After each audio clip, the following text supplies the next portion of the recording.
2025 সালে যে সমস্ত ছাত্রছাত্রীরা উচ্চ মাধ্যমিক পরীক্ষা দেবে, তোমাদের বিশেষ করে ইতিহাস সাবজেক্টে কোন কোন ব্রড কোশ্চেনগুলো ভেরি ভেরি ইম্পর্টেন্ট 2025 সালের পক্ষে আসা, সেইগুলো নিয়ে কিন্তু আমি এর আগেও ভিডিওতে বহু ব্রড কোশ্চেন আলোচনা করেছি। যেমন ধরো, সাম্রাজ্যবাদ কাকে বলে, সাম্রাজ্যবাদের উদ্ভবের কারণগুলি লেখো, এই একটা ব্রড কোশ্চেন আলোচনা করেছি। চীনের উপর আরোপিত বিভিন্ন অসম চুক্তিগুলি আলোচনা করো, এটা একটা আলোচনা করেছি। তারপর তোমার আলোচনা করেছি যে মিথ বা উপকথা ও লেজেন্ড বলিতে কি বোঝো, এই একটা কোশ্চেন আলোচনা করেছি। কিংবদন্তি ও পৌরাণিক কাহিনীর মধ্যে পার্থক্য লেখো, এই একটা ব্রড কোশ্চেন আলোচনা করেছি। চিরস্থায়ী বন্দোবস্ত বলিতে কি বোঝো, চিরস্থায়ী বন্দোবস্তের শর্ত এবং উদ্দেশ্যগুলি আলোচনা করো। আরেকটা আলোচনা করেছি ভারতে অবশিল্পায়নের কারণগুলি লেখো। হ্যাঁ, এই যে ব্রড কোশ্চেন আলোচনা করেছি, যারা দেখোনি উত্তর সমেত কিন্তু আমার আলোচনা করা আছে, ডেসক্রিপশনে লিঙ্ক দেওয়া আছে, তোমরা কিন্তু দেখে নিও। আজকে যে ব্রড কোশ্চেনটি আলোচনা করতে চলেছি সেটা হচ্ছে 19 শতকের বাংলার নবজাগরণের প্রকৃতি আলোচনা করো, বা এই কোশ্চেনটা আরেকভাবে ঘুরিয়ে দিতে পারে যে বাংলার নবজাগরণের প্রকৃতি ও সীমাবদ্ধতা আলোচনা করো। তো যাই হোক, কথা না বাড়িয়ে আমরা মূল টপিকে কিন্তু ফিরে যাব। তার আগে বলে রাখি, যারা আমার এই ভিডিওটি দেখছো, যদি ভালো লেগে থাকে তাহলে অবশ্যই কিন্তু একটা সাবস্ক্রাইব এবং লাইক করে দিও, আর পাশে থাকা বেল আইকনটিকে প্রেস করতে একেবারে ভুলো না। তাহলে চলো মূল টপিকে ফিরে যাক। কোশ্চেনটা ছিল 19 শতকের বাংলার নবজাগরণের প্রকৃতি আলোচনা করো, বা হয়তো এই কোশ্চেনটা ঘুরিয়ে দিতে পারে বাংলার নবজাগরণের প্রকৃতি ও সীমাবদ্ধতা আলোচনা করো। দেখো, প্রথমে ভূমিকা দেবে, ভূমিকা হিসাবে কি লিখবে দেখো। 19 শতকের পাশ্চাত্য শিক্ষার প্রভাবে বাংলাদেশের সাহিত্য ও সংস্কৃতি, শিল্প, বিজ্ঞান চর্চা প্রভৃতি জ্ঞানের বিভিন্ন ধারার যে অভূতপূর্ব অগ্রগতি ঘটে তাকেই বাংলার নবজাগরণ বা রেনেসাঁস বলা হয়। কিন্তু এই নবজাগরণের প্রকৃতি ও গুরুত্ব নিয়ে ঐতিহাসিকদের মধ্যে বিতর্ক আছে। তাহলে প্রথমে এখানে কি বিতর্ক আছে, এখানে প্রথমে নবজাগরণ হেডিংটা দাও। এখানে তার 1 নম্বর পয়েন্টে লিখবে, স্যার যদুনাথ সরকার তার হিস্ট্রি অফ বেঙ্গল গ্রন্থে 19 শতকের বাংলার বৌদ্ধিক জাগরণকে রেনেসাঁস বলেছেন। তিনি ইটালির নবজাগরণের থেকেও বাংলার নবজাগরণকে গভীর, ব্যাপক ও বৈপ্লবিক বলে উল্লেখ করেছেন।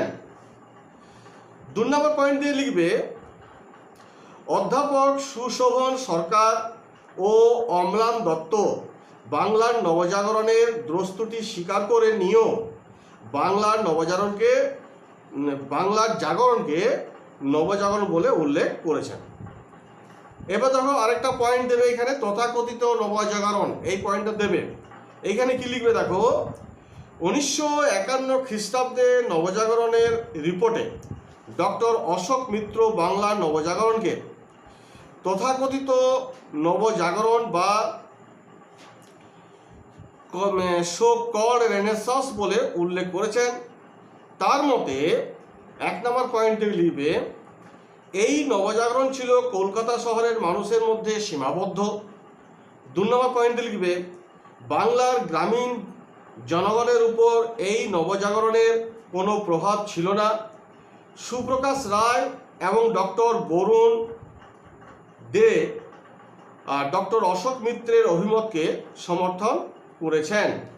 আর 3 নম্বর পয়েন্টটি এখানে লিখবে, বিনয় ঘোষ বাংলার নবজাগরণকে মিথ বলে অভিহিত করেছেন। এবার এই নবজাগরণের যে প্রকৃত যে স্রষ্টা, সেটা একটা তোমার ধরো একটা পয়েন্ট দেবে।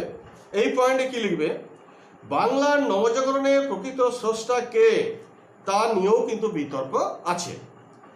ডেভিড কফ নামক একজন মার্কিন গবেষক ডিরোজিও বা রামমোহনকে বাংলার নবজাগরণের স্রষ্টা বলে মানতে অস্বীকার করেছেন। কিন্তু অধিকাংশ ঐতিহাসিক এই মত স্বীকার করেন না।